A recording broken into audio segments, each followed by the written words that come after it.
Patay po ang isang lalaki sa Tondo, Maynila matapos pagbabarili ng hindi pa nakikilalang suspect. Blanco pa ang pulisya sa motibo ng krimen. Ang mainit na balita natin ni Von Aquino.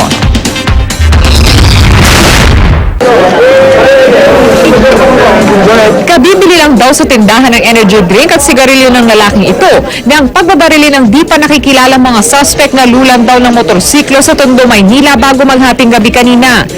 Nilapitan siya at walang pakundangan na binaril siya sa ulo. So yun po yung tama? Bali yung biktima yung nagtamo ng dalawang tama ng bala sa kanyang ulo. Tinatayang nasa 20 anyos ang biktima na nakitaan din ng mga tattoo sa katawan.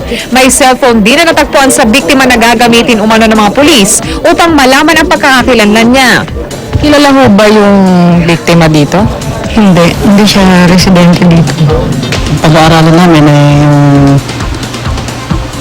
baka mayroong nakaaway itong victim na binayaldahan siya. Patuloy naman ang investigasyon ng mga pulis sa naturang krimen. Von Aquino, GMA News.